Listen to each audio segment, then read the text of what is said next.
Riprendiamo, rassicuriamo i colleghi che i materiali e le domande formulate dal professor Verri verranno poi caricati in piattaforma.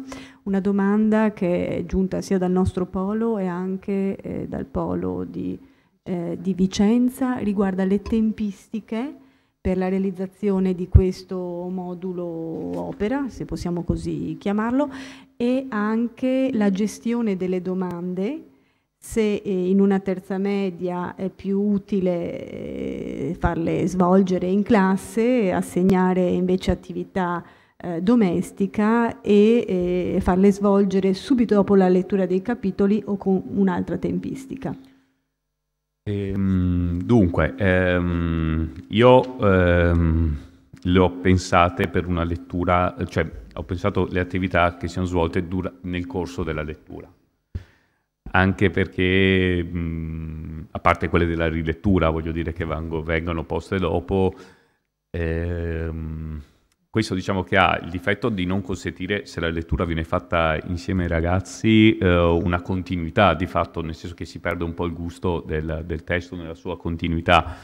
Però garantisce di fatto che gli alunni, come dire, seguano il lavoro man mano che viene fatta la lettura, cioè che la riflessione venga fatta durante la lettura, e siccome la nostra, cioè sarebbe quello l'obiettivo, insomma, abituare alla riflessione sul testo quando appunto si trovano a confronto con un testo, io preferirei appunto che venissero fatte mentre il testo viene letto, interrompendo ovviamente la lettura conseguenziale. A meno che io in realtà ho fatto un'esperienza del genere, una volta ho dato da leggere, non era in realtà in una terza media ma in una prima superiore, vabbè, poco cambia, questo testo qua tra l'altro l'avevo dato da leggere per Natale, durante le vacanze di Natale, e poi ci abbiamo lavorato, cioè l'abbiamo praticamente ripreso in mano e ci abbiamo lavorato man mano, insomma, ecco, che può essere anche un'idea. Però anche lì bisogna un po' vedere che tipo di alunni si hanno, se poi i ragazzi si stancano a rileggere un testo che hanno già letto e così. Fare a casa o fare a scuola? Io direi quasi il più possibile a scuola, nel senso, a parte forse le domande, quelle magari quelle sul primo capitolo che sono un po' più puntuali, tendenzialmente io la maggior parte delle cose tenderei a farle in classe. Per quanto riguarda la parte, diciamo, quella un po' più complessa, quindi la parte dell'invenzione, la parte dell'invenzione sia nell'immedesimazione con l'investigatore, sia per il testo argomentativo, quello io, per come sono abituato a lavorare, probabilmente farei di sicuro la parte, quella diciamo del reperimento delle informazioni, delle idee, insieme. Almeno alcune attività. E poi magari, per esempio, la seconda parte, cioè magari provare a fare il primo caso abbozzo di testo argomentativo, quello in cui prevediamo solo la tabella, farlo in classe. Poi magari la seconda tabella, quella in funzione del testo argomentativo, quello magari si potrebbe provare a farlo, magari la discussione in classe, poi immaginare che venga sistematizzato dagli studenti anche da soli, volendo, a casa. La stesura del testo, lì bisogna vedere come si è abituati a lavorare. Certo che la stesura del testo alla fine diventa un lavoro individuale, a meno che non si preveda di lavorarci assieme.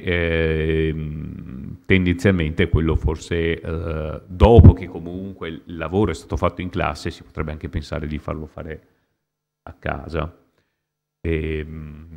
Anche se anche qui poi di solito bisognerebbe pensare anche qui ad una fase in cui poi i lavori vengono, almeno alcuni lavori vengono letti magari con la proiezione del testo in modo tale che tutti possano averlo e magari discutere, nel senso che poi, come sappiamo, uno dei modi più efficaci per riflettere sulla scrittura è prendere un testo scritto da loro e come dire, lavorarci sopra a sua volta, insomma, ecco. E allo stato attuale tutto sommato è è fattibile, magari chiedendo che il testo sia scritto a computer e poi appunto rielaborato.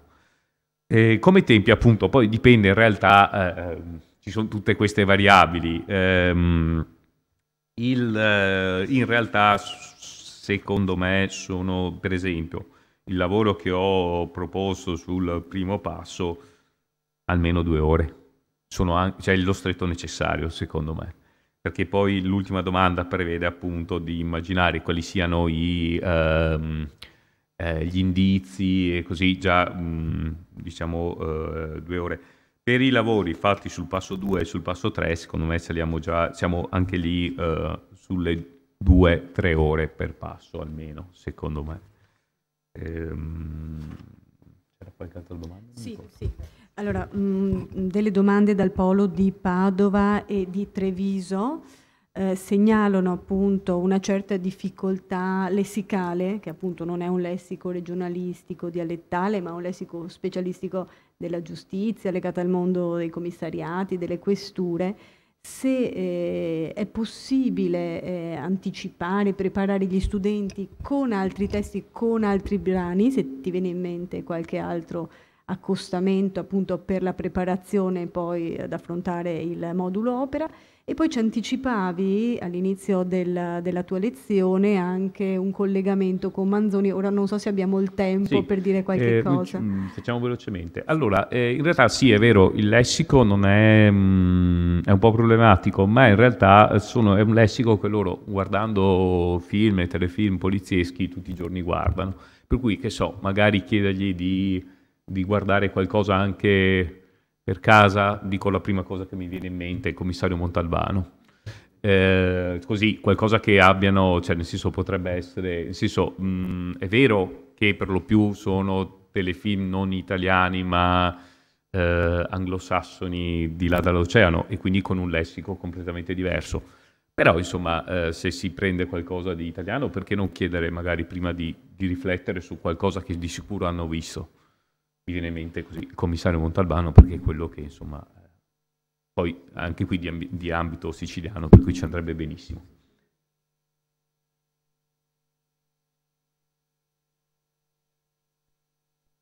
Sì, una cosa, c'è come dire il tema della giustizia, appunto del colpevole che risulta innocente, dell'innocente che sembra colpevole. Basta pensare, Sciascia lo ripete spesse volte, il capitolo del matrimonio a sorpresa, quando appunto il narratore dice ma insomma sembrerebbe che sia Renzo che perseguita Don Abbondio e non il contrario, ma così andavano le cose a quel tempo, eccetera, eccetera. La battuta, in realtà il tema è lo stesso, ed è chiaro che qui ritorna. Non torna qui Promessi Sposi, ma Manzoni più volte, in più anni, fa riferimento appunto a questa battuta manzoniana. E qui il tema è identico, per cui volendo, appunto, perché no, il matrimonio segreto e in quel punto in cui appunto con ironia Manzoni riflette su questa cosa, che succede sempre, dice Manzoni, con quel gioco sul secolo, no? Un'altra perplessità era dal polo di Rovigo, una perplessità su come sono presentate da Sciascia le istituzioni, questo giudizio che incombe. Questo però potrebbe essere elemento di discussione Sì. con la classe, in questo senso. In realtà appunto ritorniamo, pensate anche solo, e poi anche al collegamento oggettivo con la storia del Novecento, insomma, che insomma, se pensiamo a come è stato trattato Falcone, lo dico perché ieri mi è passato, stavo guardando una trasmissione, voglio dire, cioè nel senso, non è che possiamo sempre raccontargli storie che non esistono, cioè nel senso, bene, e allora perché Sciascia dà un'immagine di questo genere? A parte che in realtà, sì, ok, i livelli più alti sono quelli di cui meno affidabili oggettivamente. E voglio dire, non potremo mica solo limitarci a ricordarci questo giorno hanno ucciso Falcone e Borsellino, appunto, così sembra che tutto andasse bene. No, insomma, non va bene, del resto non sappiamo ancora chi sono i colpevoli, per cui voglio dire e ritorniamo insomma più attuali di così.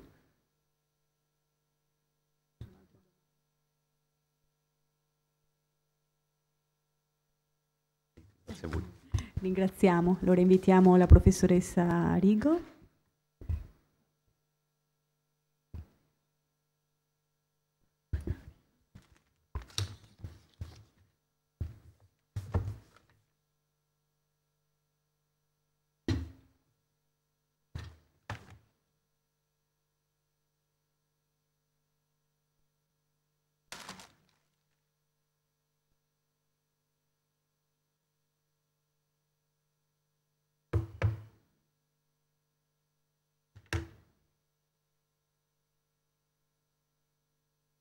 Ma devo risolvere i problemi di vista.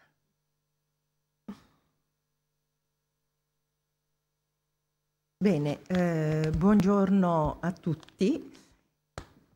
Il mio intervento avrà un respiro molto metodologico, didattico e in certo qual modo è la continuazione di quanto aperto la volta scorsa, ma si presta anche ad essere momento di riflessione sulla consegna che è stata data a conclusione di questo corso come momento di lavoro fra tutti quanti gli insegnanti, cioè non ha un valore selettivo, ma di lavoro, di co-costruzione e di ragionamento sulle proposte che sono state fatte durante il corso. Se ben ricordate, la volta scorsa io avevo concluso con questa slide invitandovi a guardarla a casa. Infatti mi pare che sia arrivata anche qualche domanda ieri sera su un punto della consegna. Ora non voglio scorrere questa consegna così aridamente, ma la farò sulla base di un esempio, di un compito autentico. Perché voglio parlare di un compito autentico e non di semplici prove? Perché il compito autentico è ciò che mi permette, l'abbiamo già visto la volta scorsa, di valutare competenze. Parlo di compito pensando ad un'azione valutativa. Posso in realtà realizzare delle attività autentiche, che sono momenti di lavoro in classe dove l'obiettivo non è la valutazione ai fini di, ma è l'immersione degli allievi in una realtà autentica di lavoro, di cooperazione, in cui si mettono in gioco costruttivamente. Ecco, suggerisco una operazione molto importante che diciamo si è verificata vincente sia all'interno del laboratorio di ricerca educativa e didattica RED di cui faccio parte, sia anche a livello istituzionale. Più volte mi sono richiamata a questo, e cioè è molto importante per progettare, ma soprattutto per valutare a livello adulto, e quindi penso agli insegnanti nelle riunioni disciplinari o agli insegnanti che si trovano e che lavorano fra di loro, quello di costruire una mappa dei processi che entrano dentro ad un certo nodo concettuale, formativo che noi vogliamo trattare. Se voi ben ricordate in altre occasioni in cui ho parlato, per esempio di produzione del testo, ma anche di riassunto, il taglio, se voi ricordate, è sempre questo. Questa volta ho preferito esplicitare questa mappa e mi soffermo sul dire come l'ho costruita. Allora, La volta scorsa avevamo ragionato a lungo sulle caratteristiche del testo argomentativo, sulla logica, sulla sua organizzazione, sulla sua struttura e sulle peculiarità linguistico-testuali. Ora, dovendo pensare ad una produzione scritta del testo argomentativo, è chiaro che quella trama di concetti, di regole, di procedure, di piani, di abilità di cui abbiamo parlato la volta scorsa e che abbiamo visto anche tradotte in attività, devono essere operazionalizzate, devono incrociarsi quindi con quelli che sono i processi della produzione scritta. Infatti, se voi notate questa mappa che è aperta, nel senso che io qui ho messo le cose a cui poi darò rilievo nel compito, anzi le ho scritte in rosso, ho riportato tutti quanti i processi tipici della produzione scritta e per ognuno di questi ho incrociato quelle che sono le peculiarità, le caratteristiche, le regole, le conoscenze della argomentazione. Ne è venuta fuori una mappa che, vedrete, sarà per me un filo rosso e di continuo riferimento sia nella progettazione, in questo caso del compito autentico, ma se volessi lavorare con una unità di apprendimento sarebbe molto più nutrita, ma sarebbe lo stesso il punto di riferimento e, come vedrete, lo sarà anche nel momento della valutazione. La ricerca ha ragionato a lungo su questo aspetto, infatti la logica di lavoro per andare a costruire azioni valutative e strumenti di valutazione vuole o un approccio deduttivo, che è questo che vi propongo, oppure un approccio induttivo, no? In cui, per esempio, non ho la disciplina ricerca che mi dice la struttura, la logica, gli elementi, ma attraverso una serie di esperienze professionali o anche lavorando in classe, raccolgo, cioè, ma tu come fai per? E tu come fai? E allora raccogliamo insieme i passi e li ordiniamo. Ecco, quindi posso procedere induttivamente. Deduttivamente, siccome vedo degli sguardi un po' perplessi, temo di non essere stata chiara, deduttivamente, se voi pensate Ocse Pisa e Invalsi per la comprensione, avete un esempio. Quanto utile è avere quel quadro di riferimento, i processi e tutta la serie delle abilità e delle conoscenze che entrano in gioco? Quanto è utile per costruire le domande noi stessi al di fuori della verifica delle prove Invalsi? Quello è un modo di procedere deduttivo.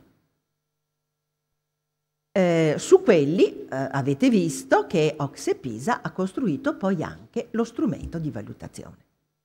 Allora, quindi questa è la premessa. Su questo quadro, su questa mappa, io mi muoverò per progettare e per valutare.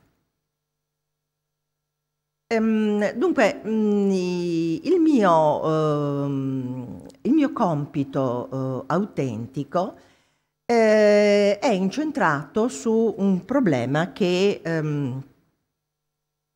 tocca moltissimo i ragazzi e che è quello dell'amicizia e il rapporto dell'amicizia con il concetto di amicizia virtuale e amicizia reale.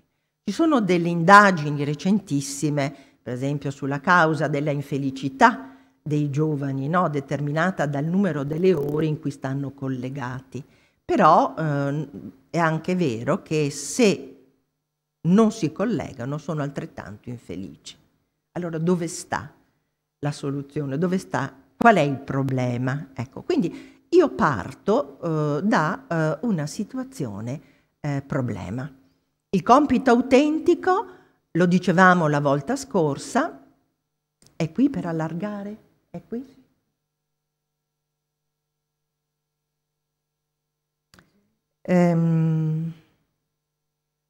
Ecco, il compito autentico, lo dicevamo la volta scorsa, ma è bene che lo facciamo anche con numerose attività, parte da una situazione problema. Cos'è una situazione problema? O un problema, o un ostacolo, o una cosa da risolvere, no? O un incidente di percorso. L'importante è che si faccia lo sforzo di trovare, ragionando con i nostri ragazzi, ma riflettendo anche insieme a livello adulto sulle nostre classi, una realtà autentica. Perché un conto è situare un lavoro, cioè lo situo nella realtà. Un conto è garantire l'autenticità, cioè trovo degli elementi forti che fanno scattare la motivazione, il coinvolgimento reale degli studenti.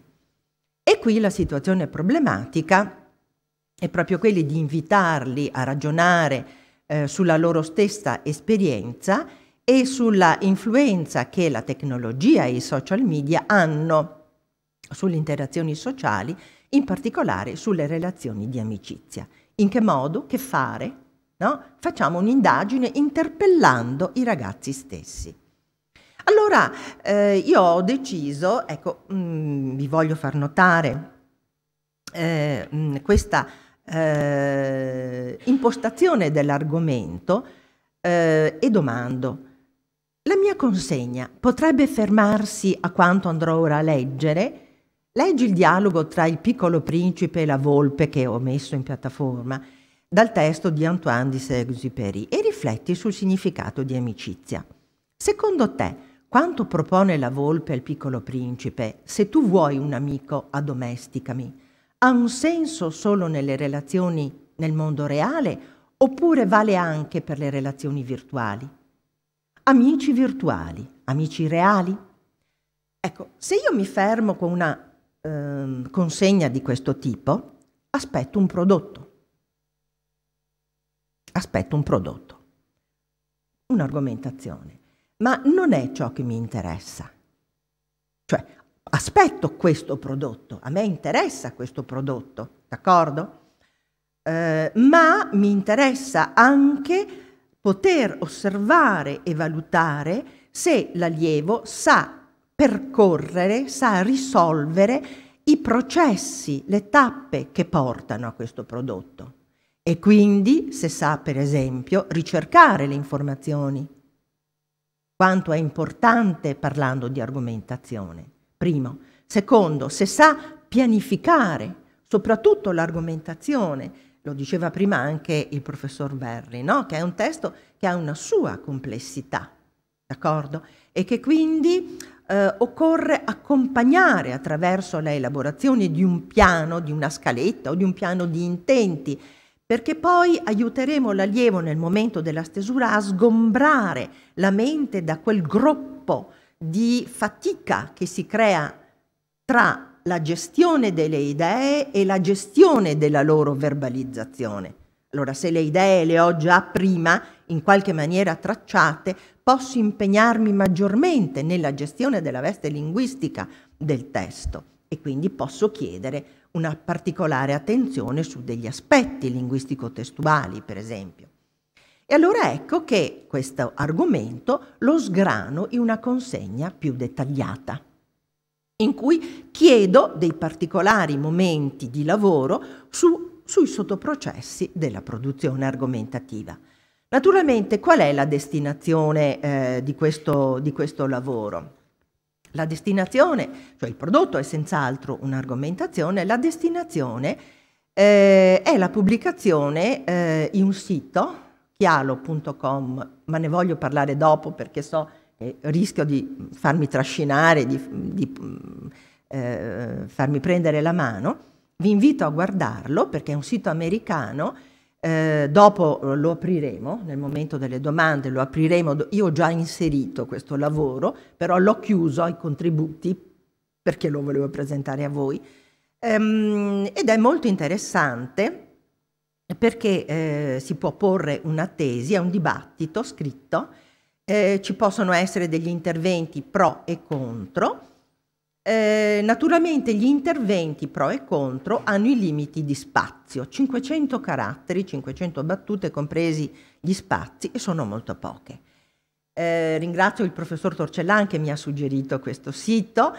Torcellan è sempre una fonte preziosissima se voi avete necessità, no, di trovare delle applicazioni di siti che si sposino e che rendano più efficace la vostra didattica.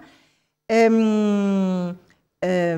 anche vero che lo stile americano è molto secco, noi ci sbrodoliamo un po' di più, però vedrete come loro possono sfruttare questo limite delle 500 battute con questo lavoro. Ma andiamo avanti allora. Allora ecco che segue a questa richiesta del prodotto anche la cura del processo. Naturalmente, questo perché? Allora, intanto vedete che il compito autentico è una prova, è un compito aperto, cioè le soluzioni, la presa di posizione è aperta. Ma vi accorgerete che accanto al prodotto noi avremo altre richieste di produzioni intermedie, alcune delle quali possono essere anche delle semplici prove o dei semplici compiti di prestazioni, mi richiamo a quella classificazione della volta precedente, che sono diciamo funzionali alla soluzione del nostro compito più complesso. Sono passi intermedi. Qui, per esempio, io do molta importanza al ricercare le idee per argomentare e invito gli allievi a partire da questo testo letterario con delle domande da svolgere in modalità cooperativa, in cui pongo 2 domande soltanto. La volpe risponde al bambino che addomesticare significa creare legami. Ma che tipo di legami? Riferite le spiegazioni, gli esempi e il loro significato che vengono portati dalla volpe a supporto della sua affermazione. Fate riferimento anche alla vostra esperienza, a conferma o meno di quanto spiega la volpe. E poi ancora, gli uomini non hanno più tempo per conoscere nulla. Queste sono le parole della volpe. Comprano dai mercati le cose già fatte, ma siccome non esistono mercanti di amici, gli uomini non hanno più amici. Siete d'accordo con quanto dice la volpe? Discutete tra voi accorpando le vostre posizioni in base all'affinità. Ecco, andiamo a vedere la logica di queste domande che sono mirate pensando a quello che chiederò dopo. Intanto creo, prima di tutto, delle domande che li obbligano ad tornare sul testo e ad andare alla ricerca delle informazioni sul testo e creare dei collegamenti. Ma poi apro. Hai capito adesso, no? Cosa dice la volpe, cosa dice l'autore, ma vediamo voi che cosa pensate. E quindi nel confronto e nella interazione cooperativa nascono nuove idee. Queste nuove idee saranno chiaramente segnate, registrate, perché qui c'è un lavoro da consegnare, d'accordo? E quindi questa sarà una base di partenza di idee comune e non poteva non essere diversamente, perché attraverso il lavoro cooperativo si mettono insieme più teste e si creano più idee. D'accordo? Idem per l'analisi delle altre fonti che voi già conoscete e per le quali vi rinvio al materiale in piattaforma. Quindi questa è una base comune di lavoro per poter partire e per far sì che poi individualmente, alla luce di queste discussioni, ognuno elabori a livello di intuizione in questo momento la sua tesi e una serie di argomenti che avrà tirato fuori da questi materiali. Arriviamo poi al momento della pianificazione e della stesura. Anche questi 2 sottoprocessi meritano di essere osservati. Sicuramente la pianificazione è molto importante perché si chiede prima di passare alla stesura vera e propria, di stendere una traccia. Io qui ho chiesto una scaletta frasale e non a caso ho fatto questa richiesta puntigliosa perché mi serve perché loro possano entrare in chialo.com. Cioè quelle 500 battute probabilmente le risolvono con la scaletta, con la scaletta frasale. Quindi ha una sua spendibilità la scaletta. Ma vedremo anche l'elaborazione finale ha una sua spendibilità. Nella scaletta frasale loro devono preoccuparsi dell'ordine degli argomenti o prove, oltre che dell'ordine generale del testo. Perché questo? Vi ricordate quando sopra dicevo, chiedevo di riportare le risposte e di accorparle in posizioni simili, no? Questo era propedeutico a questa logica. È molto importante quando si sostiene un'argomentazione il rigore, l'ordine, no? Del ragionamento, quindi tenere insieme, per esempio, prove che sono affini o che riguardano lo stesso ambito, per esempio. Questo facilita molto il lettore, no? A seguire il nostro ragionamento. Come anche poi è importante, in base allo scopo che ci prefiggiamo, decidere se la tesi va posta all'inizio oppure va posta alla fine. Questo è un problema che con cui ci eravamo già incontrati la volta scorsa. E quindi la scaletta porta i ragazzi a ragionare su questo. Al momento della stesura, chiaramente, i ragazzi sono in certo qual modo sgravati dal problema di generare le idee, anche se la scaletta può essere mutata nel suo ordine, non è un vincolo, d'accordo? Però in qualche maniera le idee le ho scritte, posso cambiarne l'ordine, posso ragionare, posso aggiungere, ma non devo ex novo generare le idee. E quindi sarà possibile chiedere loro di prestare attenzione ai connettivi, per esempio. E nella propria elaborazione di fermarsi anche di scrivere a lato il connettivo utilizzato e soprattutto la funzione e il ruolo all'interno del discorso. Questa è una prova. Questa è una prova. Ecco. Allora, quando io dico quindi che il compito autentico è un'elaborazione complessa e subarticolata, perché lo dico? Perché mi permette non soltanto di tenere un prodotto, ma anche di osservare quei processi che portano a quel prodotto e su cui io ho lavorato in modo particolare e che mi interessa portare alla luce per valutarli, per ragionarci, per essere sicura anche che il mio allievo abbia competenza effettiva.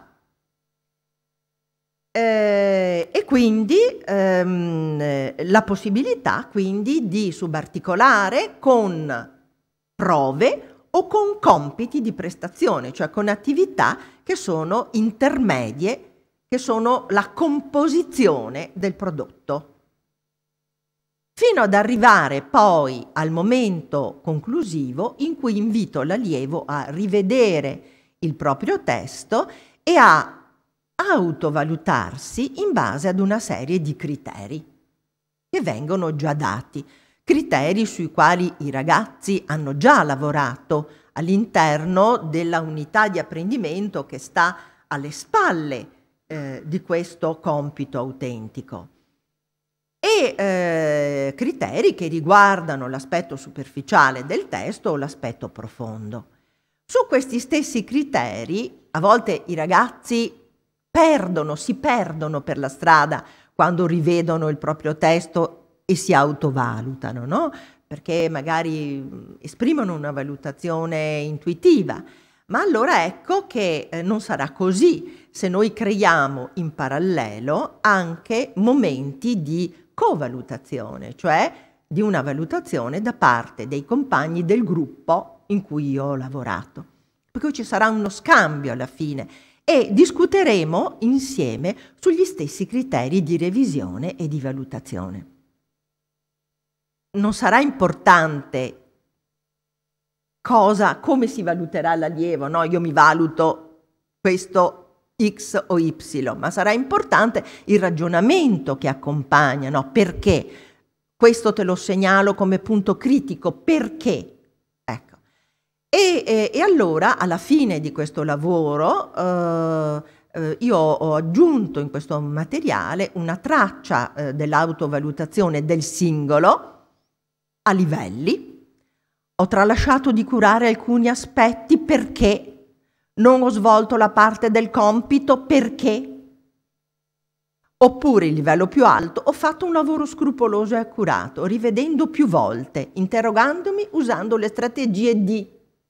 Ecco, anche chi ha fatto un lavoro che viene ritenuto ben fatto, però mi devi dichiarare, no? Quali strategie hai utilizzato? Vediamo, dichiarale, magari possono essere utili, possono essere messe in discussione, possono diventare patrimonio della classe. Il gruppo come può valutare? Per esempio, questa è un'idea che ho preso da Comoglio. Il gruppo può usare appunto 3 livelli, quindi i colori del semaforo, avanti è chiaro e molto bene. Perché, aggiungo io? Giallo, adagio, può essere migliorato. Dove? Il rosso, fermati a correggere. Che cosa? No? Ecco, quindi anche il gruppo che ammonisce il compagno diciamo deve entrare nel lavoro, perché è facile fare le critiche, ma magari è più difficile dare i suggerimenti. Ecco, allora questo è il mio, va bene, qui c'è il materiale che voi già conoscete. Allora, qui c'è, questo è quindi il mio compito autentico. Allora, ripetiamo, parte da una situazione problematica, ha un carattere aperto, vuole un prodotto ma anche un processo, si compone anche di prove, no? È un'occasione importante per far collaborare i ragazzi, lavorando poi sull'argomentazione direi che è necessario. È un momento per far riflettere. La covalutazione obbedisce a questi intenti. Attenzione che deve avere una giusta distanza risolutiva, cioè non devo fare una proposta, cioè la novità del compito non deve essere una novità distante anni luce, no?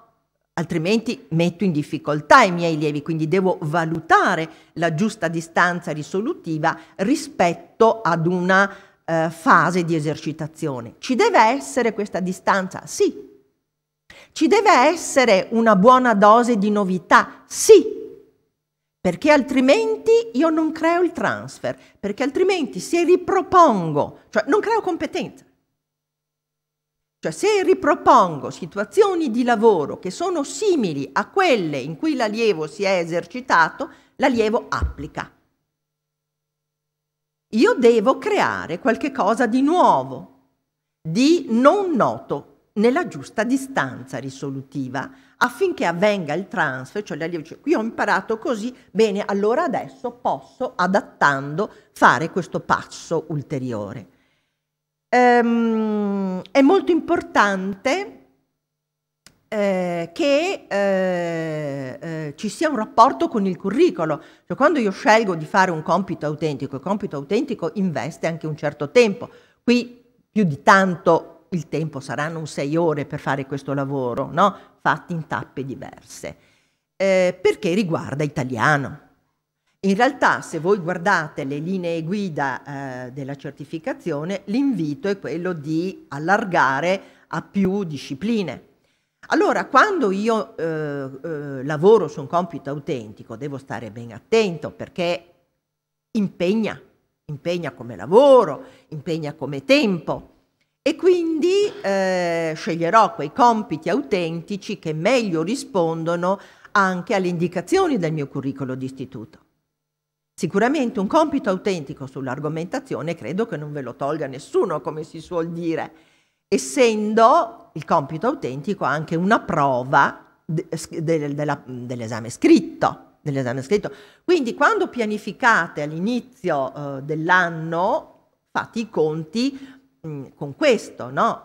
ma a livello di curriculum verticale io devo trovare sicuramente un riferimento a piste di lavoro didattico destinate all'argomentazione.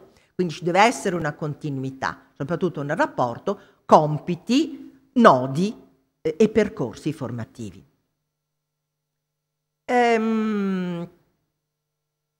Poi ritorniamo sul sito.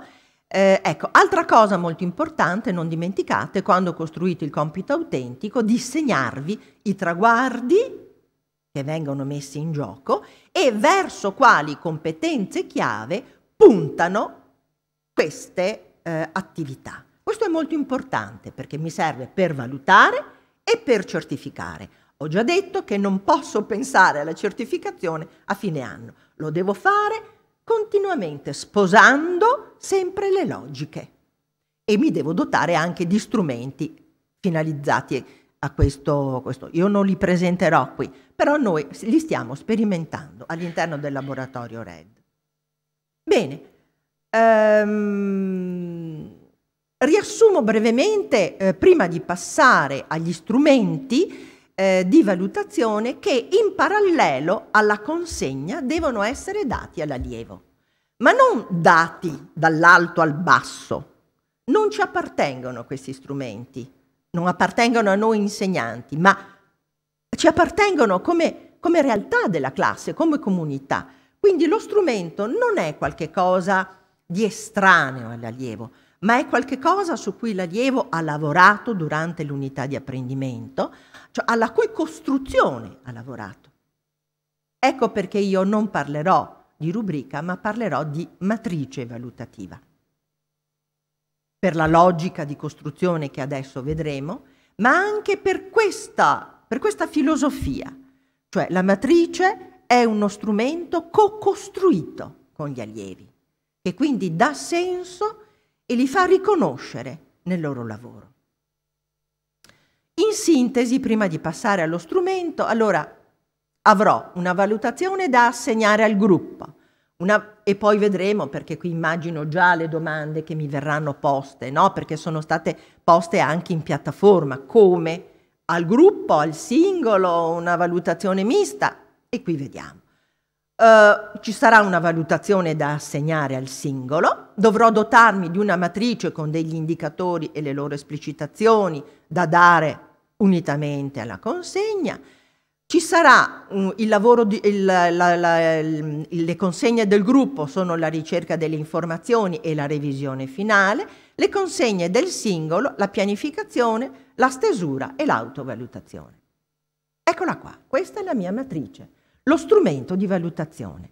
Allora, notate la parte riquadrata in giallo. Questa parte va sempre dichiarata. Magari possiamo anche non darle in mano ai ragazzi, però per noi è molto importante. Quali sono i traguardi su cui lavoro io? Sicuramente l'allievo interagisce in modo efficace in diverse situazioni comunicative attraverso modalità dialogiche sempre rispettose delle idee altrui. Pensate alle consegne. Secondo, scrive correttamente testi di tipo diverso, nella fattispecie l'argomentativo, adeguati a situazione, argomento, scopo, destinatario. 3. Utilizza le conoscenze metalinguistiche per comprendere con maggiore precisione i significati dei testi e per correggere i propri scritti. Consegna 1 e consegna finale. La valutazione e la covalutazione. Questi traguardi, mi devo domandare, verso quali competenze chiave concorrono? A me sembra sicuramente la comunicazione nella madrelingua e le competenze sociali, che non vuol dire stiamo insieme, ma vuol dire condividere i significati, decentrarsi rispetto all'interlocutore, mediare. Ecco, io vi suggerisco sempre di andare a vedere il significato nel testo ufficiale, nel testo europeo, perché lo spessore è completamente diverso. Vedete che non ho abbondato in competenze chiave. Se io l'avessi fatto, gli indicatori che poi sarei stata costretta a tirare fuori sarebbero stati enormi e non è possibile osservare tutto e valutare tutto. Quindi mi creerò altre occasioni per altre competenze. Questa è una raccomandazione perché distinto, cioè, ma magari anche imparare ad imparare, che viene messo dentro dappertutto come il prezzemolo, e non è il caso. No? Ecco, allora stiamo attenti a crearci una condizione di lavoro che sia reale, realistica nella sua conduzione. Altra raccomandazione ancora. Ho visto, lavorando in più scuole con gli insegnanti, che c'è la tendenza di mettere fra gli indicatori le competenze europee. No. Io devo valutare. E quindi devo valutare i traguardi disciplinari. È la disciplina incrociata con le competenze europee, che fungono da stimolo per andare a leggere più in profondità la disciplina. Ma io devo mettere qui indicatori relativi alla disciplina, o indicatori dettagliati, qui sono in una matrice analitica, adesso vediamo che cos'è, d'accordo? Ma anche se usassi una matrice o anche una rubrica globale, io qui dovrei mettere soltanto aspetti della disciplina. D'accordo? Allora, in quella globale, per esempio, da fine anno, la comprensione, la produzione di sintesi, no? L'interazione, ma la disciplina. Non comunicare nella madrelingua, no. Quello è l'orizzonte a cui tendere, e la parola non è mia, ma è delle indicazioni. Ecco, la raccomandazione è questa. Allora, matrice analitica.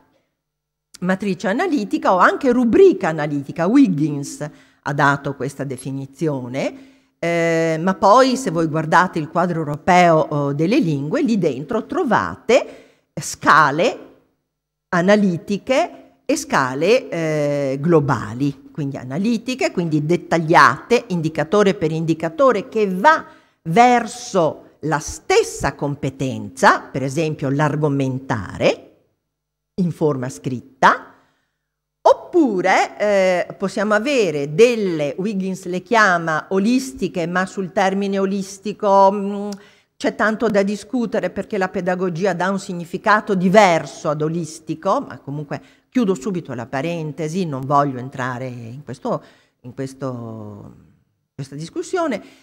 Diciamo matrici più globali che riguardano per esempio l'intera produzione argomentativa, per cui non la vado a segmentare, la valuto complessivamente. Queste per esempio le uso soprattutto quando faccio la valutazione dell'esposizione orale, dove faccio una valutazione d'insieme, avendo chiari magari dei punti da tenere sott'occhio.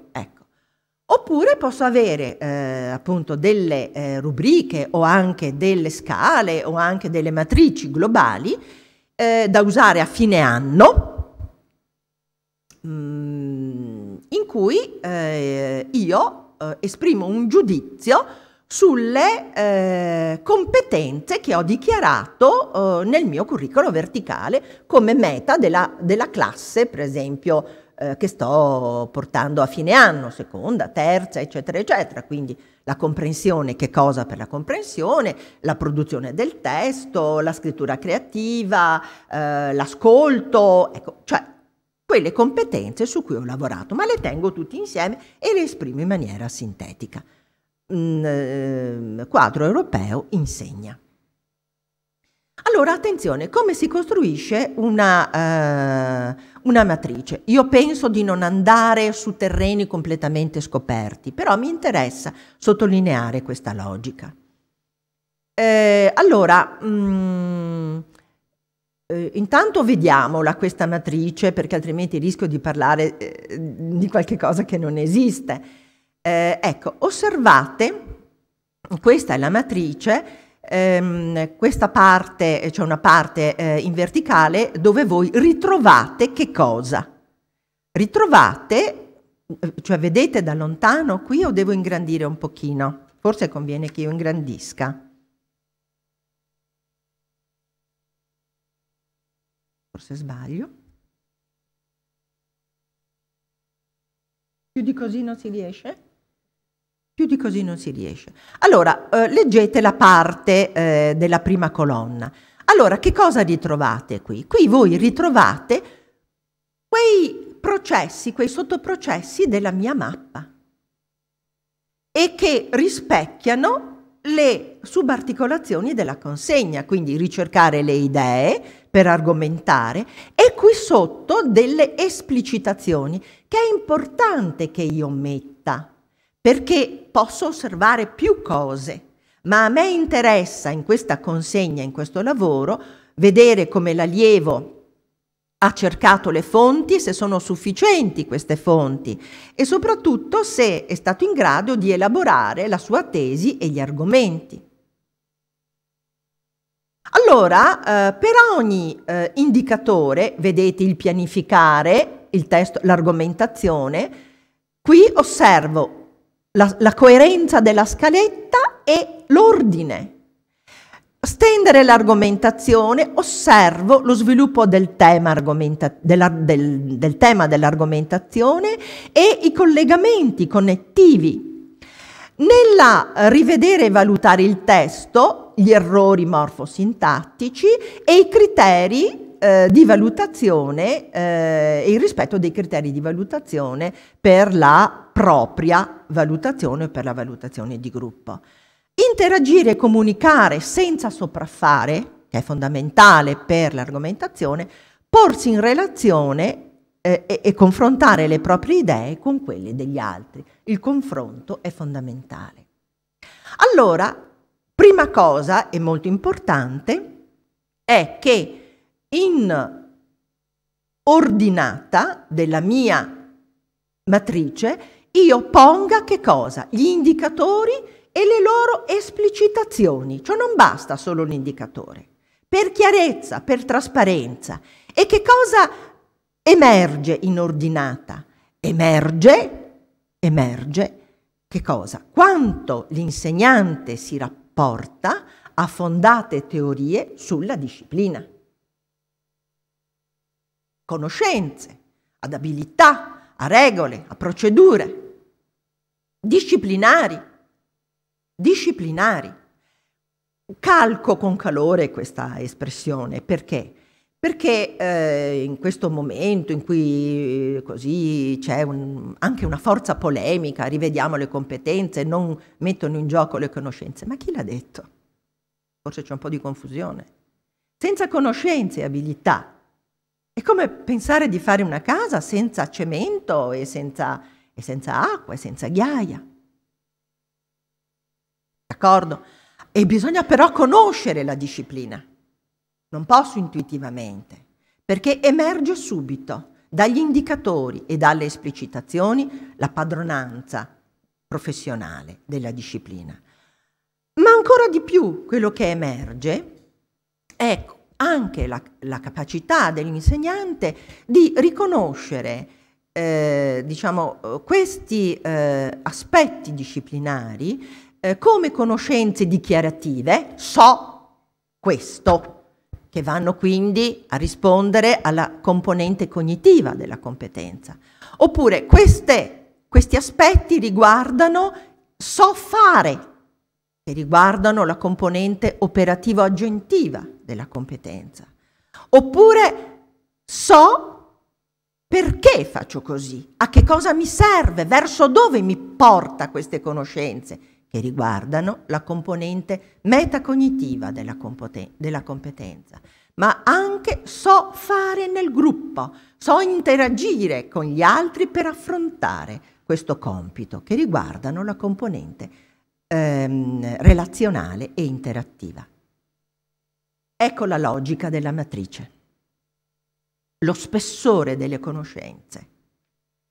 E quindi dichiarando per me, questo vale per me, insegnante, vale per noi insegnanti, Mettendoli in gioco queste conoscenze, io sono sicura che non uso soltanto conoscenze e abilità, ma che vado verso competenze, perché metto in gioco conoscenze dichiarative, procedurali, immaginative, relazionali, tutto quello che caratterizza la competenza.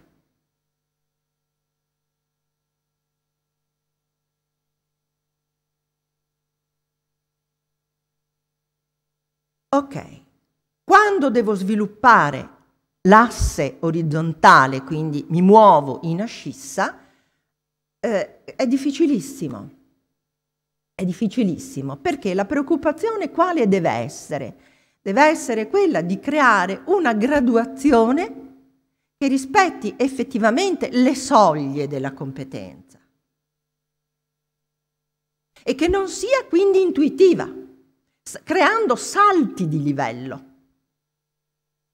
Ecco perché è importante lavorare insieme, in classe. Io ricorderò sempre i miei allievi quando ho presentato una matrice e mi hanno detto: professoressa, lei ha fatto un salto. Ha fatto un salto tra il penultimo livello e l'ultimo. Io, per esempio, rispetto alla correzione del compito, non mi ci ritrovo. Bella lezione, bella, importantissima, d'accordo? Importantissima. E allora ecco l'importanza di andare a fare insieme con gli studenti questo strumento. Per muoversi con una certa attenzione rispetto all'asse produttivo, quindi rispetto all'asse degli apprendimenti per competenze, occorre quindi che io mi riferisca a delle teorie. Anche qui, quali sono le teorie che stanno dietro?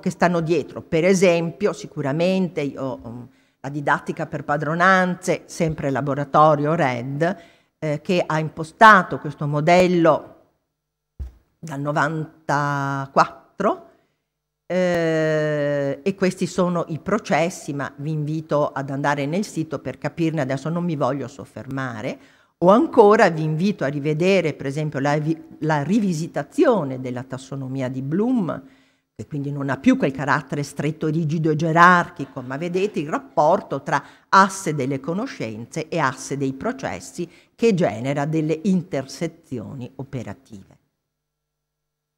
Queste teorie che stanno alle spalle sono state tradotte anche in strumenti, per esempio sicuramente uno strumento di aiuto può essere la serie di livelli che ci vengono dati dal Ministero.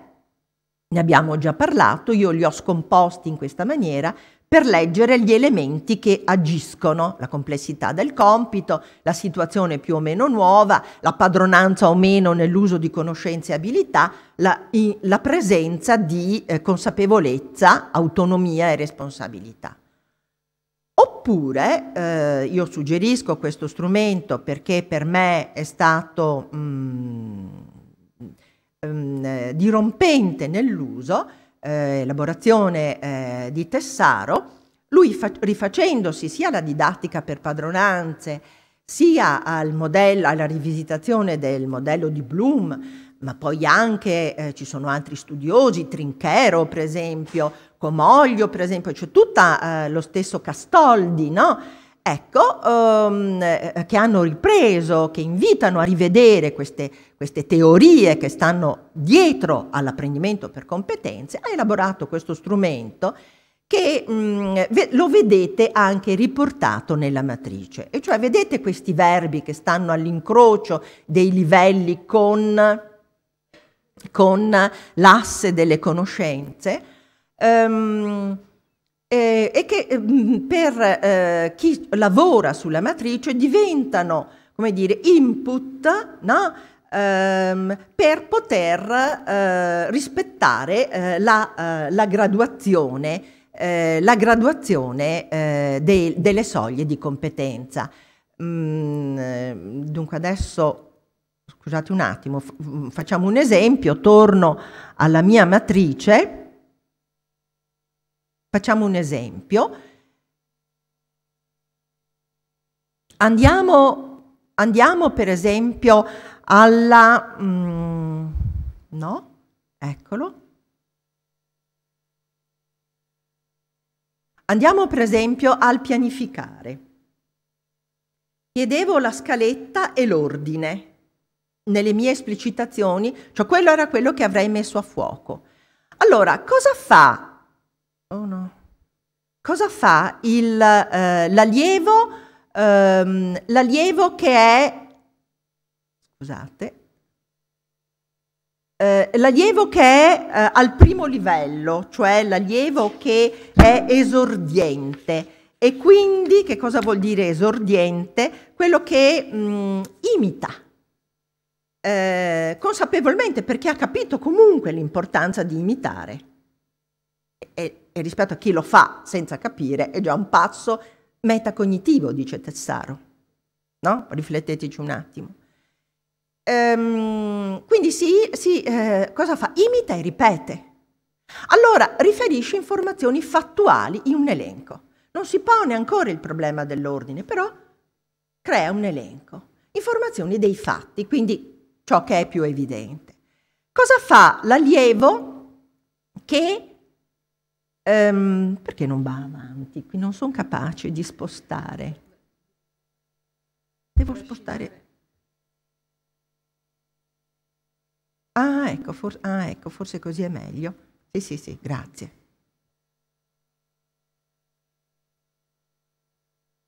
Sì, così è meglio. Allora devo andare giù intanto. Eccola. Allora, adatta in sequenza le informazioni agli schemi generali del discorso argomentativo, quindi almeno usa quella logica argomentativa che avevamo visto la volta precedente, vi ricordate? Ecco. Evince tesi e semplici argomenti, no? Ma ancora non ha l'idea di un ordine, però in certo qual modo dei punti più importanti.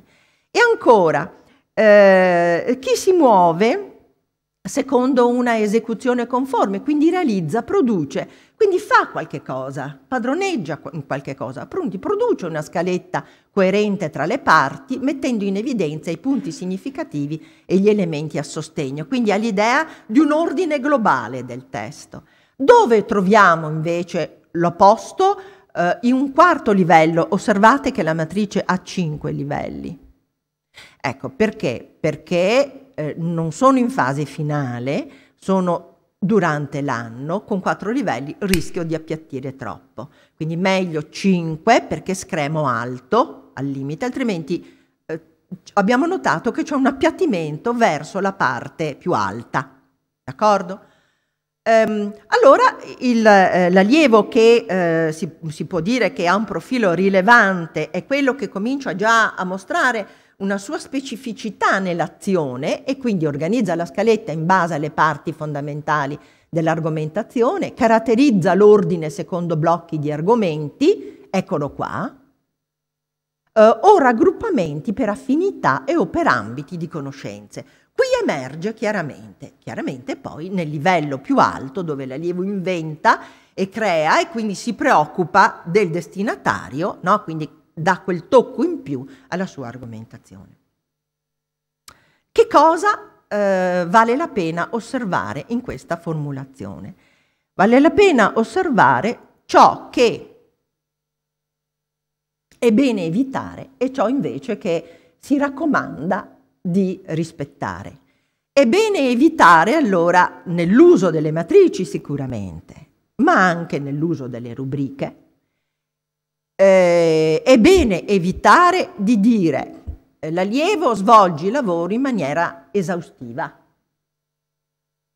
Oppure ha creato un ordine sufficiente, ha elaborato parzialmente il testo. Non mi dicono niente. Sono false descrizioni. Allora, cosa è bene che io descriva? Cioè, la prestazione, devo dire che cosa fa l'allievo, ma anche come lo fa.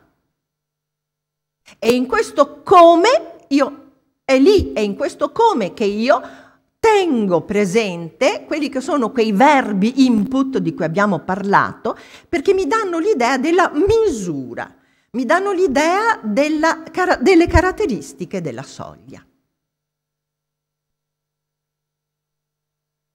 Ecco, allora anche qui l'altra raccomandazione è quello di partire dal livello finale e poi dal livello più basso e poi passare a quelli intermedi, no? Bene avere chiarezza nelle due estremità.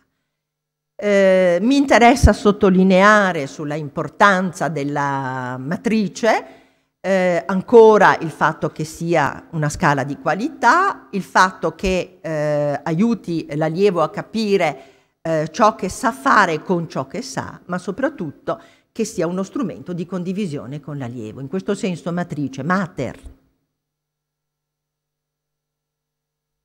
E quindi in questa maniera veramente l'allievo è posto nelle condizioni di riconoscersi e di valorizzare se stesso assieme agli altri e assieme all'insegnante. Allora, qualcuno mi aveva chiesto che cosa chiedevamo nella consegna dell'attività che dovete fare in gruppo. Si chiede un compito autentico e la realizzazione di uno strumento di valutazione. È chiaro che io caldeggio che sia una matrice, però potete anche usare una semplice rubrica, d'accordo? Una griglia direi di no. Andate su qualche cosa che descrive. Ecco, la matrice però ecco, ha questa filosofia. No? Teorie della disciplina, teorie dell'apprendimento e quindi attenzione ai livelli che ci evitino una valutazione intuitiva, negli incroci queste descrizioni che non siano quantitative, quindi falsamente descrittive. Qui vedete dei numeri. Qui vedete dei numeri.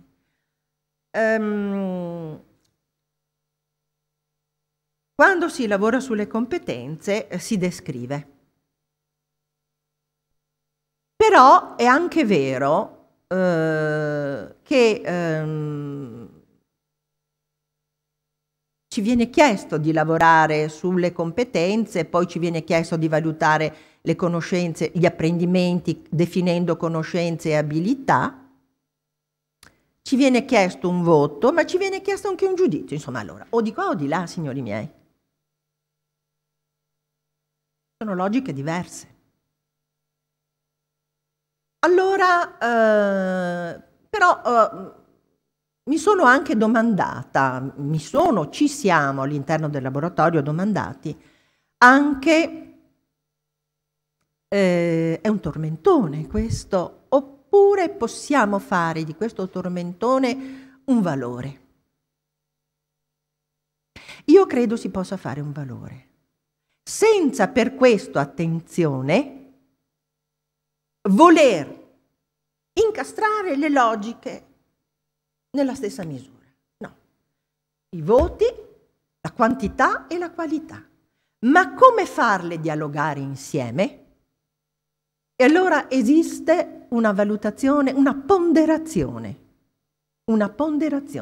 Ed è su questa, su cui io vorrei spendere alcune parole.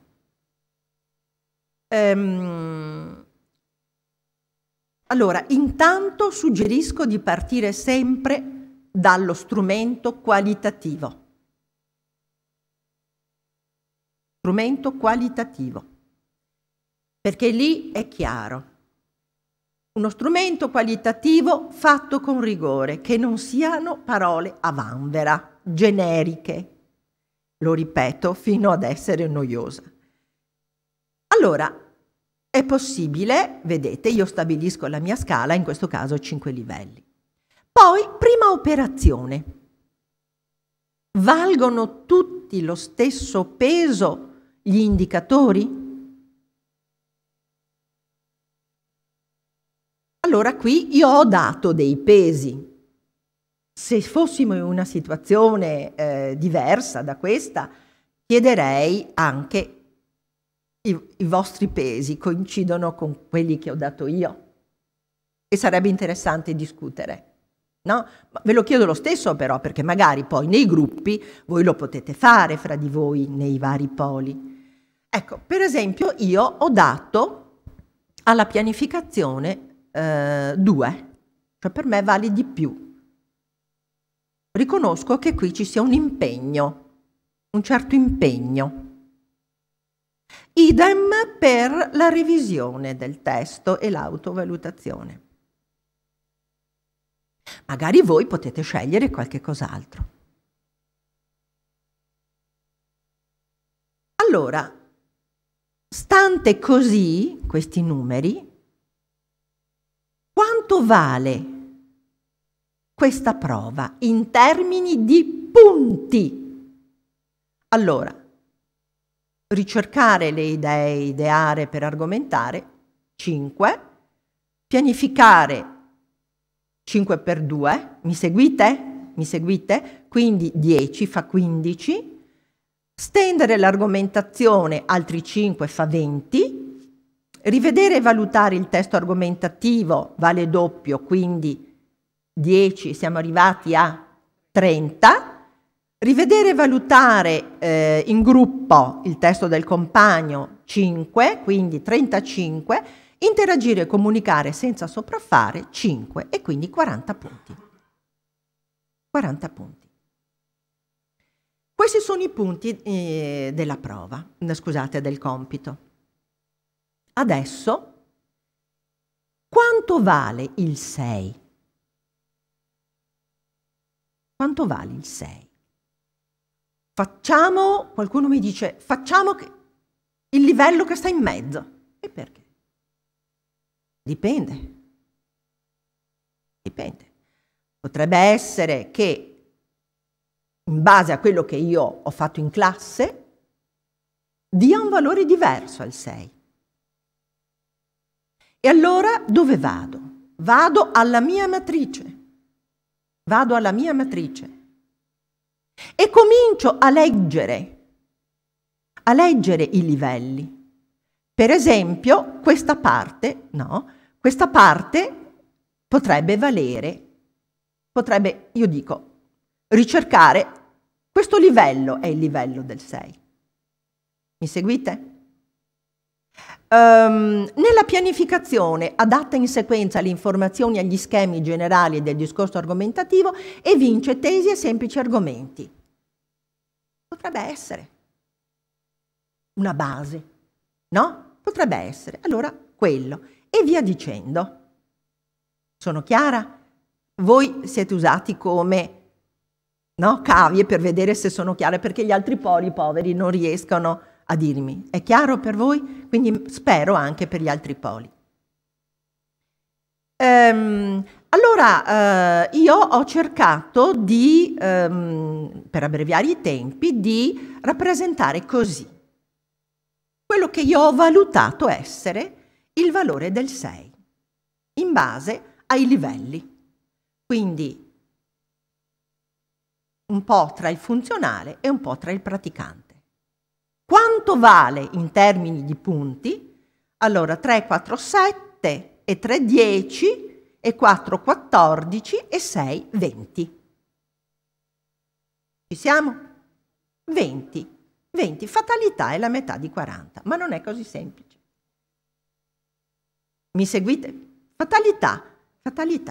Perché uno dice metà, allora faccio, no, sparagono subito, ma io sto parlando di punti, attenzione. Non faccio, come dire, il rapporto immediato livello voto. È sbagliato. Allora perché devo tanto tormentarmi la mente a fare questo? La ponderazione dove va? Non c'è. Io qui non valuto abilità, quello è, ma valuto un sistema. Valuto un sistema. E quindi devo salvaguardare la ponderazione. Perché nel sistema qualcosa può essere di più, qualcosa può essere di meno. Io guardo l'insieme, quindi devo salvaguardare questo.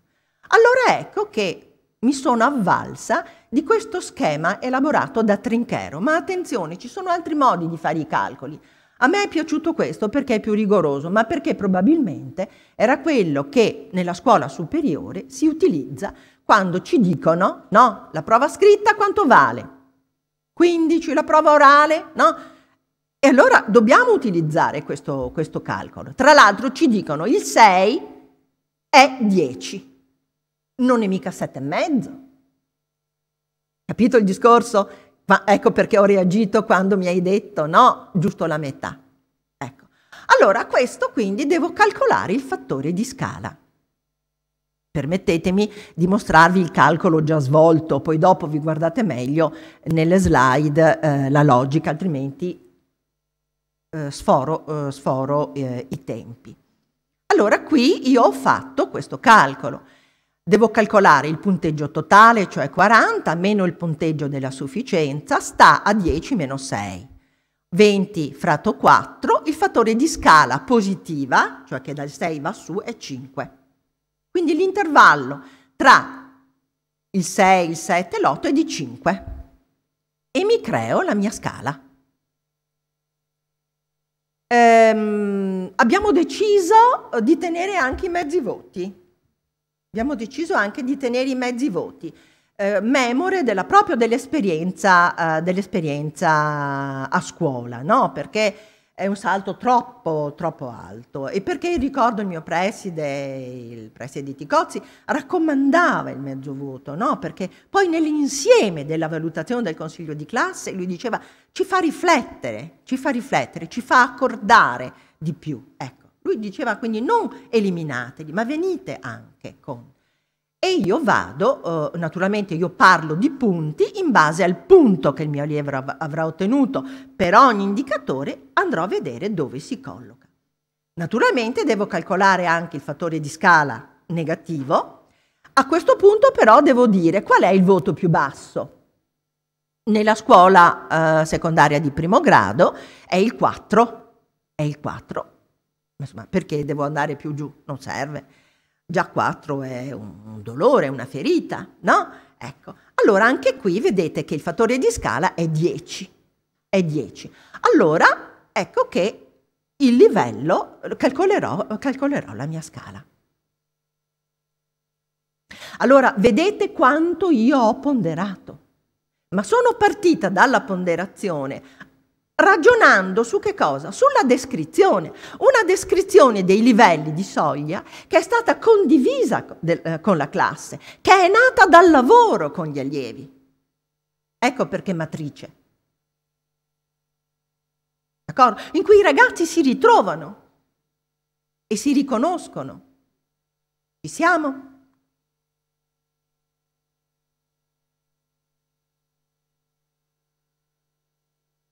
Ecco allora che con il discorso del rapporto quali-quantitativo vedete che sono due logiche che rimangono logiche diverse. Però c'è una mediazione che deriva dalla riflessione e dalla ponderazione. Chiudo dicendo attenzione, quando lavoriamo per competenze, sia all'interno di un compito autentico, esperto come quello che io ho presentato, sia quando facciamo attività autentiche o anche solo attività di prestazione, compiti di prestazione, quindi attività reali di prestazione, è importante, ma anche quando lavoriamo per le conoscenze e le abilità, salvaguardiamo sempre il momento dell'autovalutazione e della riflessione. Sempre. Perché questo è la garanzia della formazione di un allievo riflessivo, di un allievo che impara a guardarsi e a guardare gli altri con occhi critici e con responsabilità e autonomia. E quindi questo serve perché l'allievo impari a guardarsi, a migliorarsi, no? A stare con gli altri. Ecco. Ci viene chiesto anche l'uso di altri strumenti di valutazione. Io devo tornare un attimo indietro perché ho saltato nella fretta una cosa, vi vengono chieste le osservazioni sistematiche, ma attenzione, non devono essere cose che si aggiungono all'esterno. Provate a pensare, con questi indicatori, con questo compito autentico, quali osservazioni sistematiche di quelli che ci vengono indicate dal Ministero io faccio i conti? Me ne bastano anche una. Quali indichereste voi da utilizzare mentre i ragazzi lavorano? Con una scheda dove io crocetto, una scheda di questo tipo per esempio, dove io mi limito a crocettare. Quali utilizzereste?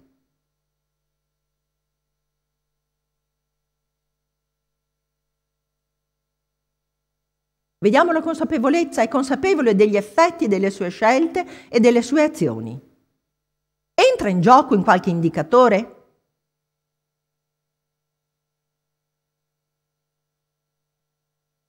Quindi come fa l'allievo?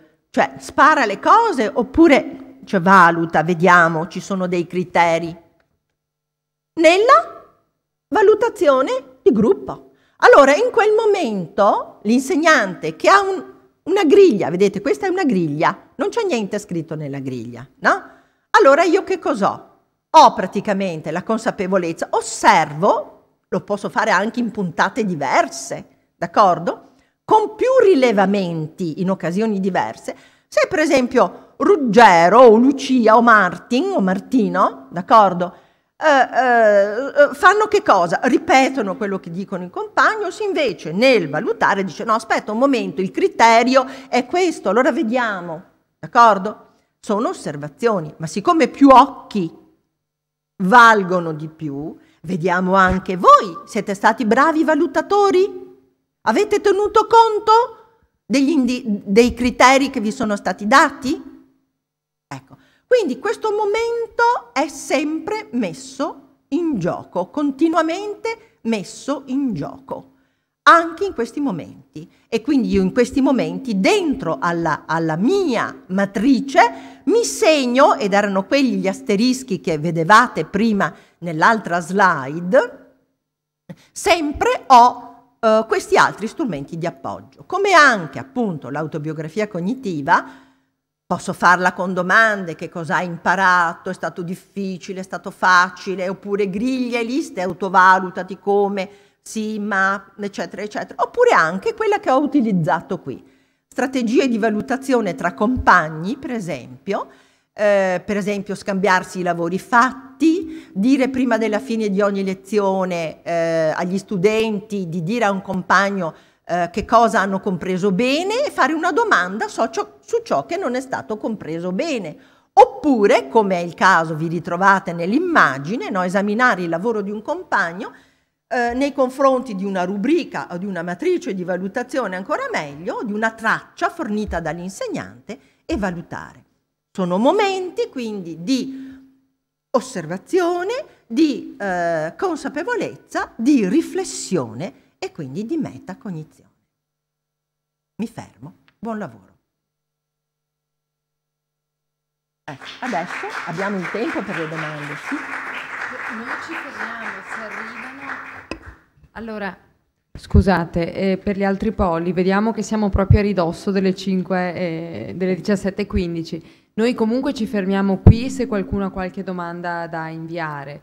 Se non riusciamo a rispondere a voce, magari come al solito apriremo una sezione in un forum di domande e risposte per le domande che arriveranno. Però forse conviene che vi fermiate almeno a raccoglierle un attimo, che il tutor le mandi via email, d'accordo?